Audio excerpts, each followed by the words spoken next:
అర్థవంతమైన జీవితాన్ని గడపడానికి 5 సూత్రాలు. ఇతరులకు సహాయపడే అవకాశాన్ని ఎప్పుడూ నాశనం చేయవద్దు. మనం చేసే కర్మలకు ఒక అదృశ్య ఫలితం ఉంది. ఇతరులకు సహాయం అనే కర్మ ద్వారా సృష్టించబడిన పుణ్యం అదృష్టంగా మారుతుంది. అదృష్టం అంటే కనపడినది. మనం కూడబెట్టుకున్న పుణ్యం అదృష్టంగా మారుతుంది. మనం కఠినమైన పదాలు వాడకుండా ఉండాలి. ఇతరుల గురించి ఎప్పుడూ చెడుగా మాట్లాడకండి. మన మనసు మనం వాడే పదాలతో భావనలు తయారు చేస్తుంది. మనం బుద్ధి ద్వారా మన వాక్కును శుద్ధిపరిచి ఎప్పుడూ మంచి మాత్రమే మాట్లాడుతుంటే మన మనస్సు కూడా నిర్మలంగా ఉంటుంది. మంత్రాన్ని జపించడం ఒక్కరోజు కూడా తప్పకుండా చూసుకోండి. ఈ రోజువారీ పద్ధతులు ప్రతిరోజు మనస్సులో పేరుకుపోయిన మలినాలను తొలగిస్తాయి. మీలో ఉత్సాహం మరియు శాంతిని కూడా నింపుతాయి.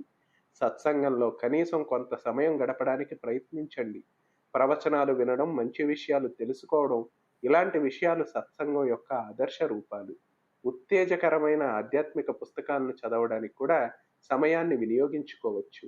ప్రతిరోజు మనస్సు యొక్క స్వచ్ఛత మరియు మంచి చర్యలను చేయగల శక్తి కోసం దేవునికి హృదయపూర్వకంగా ప్రార్థించండి. ఆధ్యాత్మిక పురోగతి సాధించడం అత్యావశ్యకం. ఇందుకోసం వినయం మరియు భక్తి ఖచ్చితంగా అవసరం. మనం వినయంగా ఉండటానికి ప్రతిజ్ఞ చేయాలి. వినయం భక్తికి తొలిమెట్టు, విశ్వాసం భక్తికి మలిమెట్టు.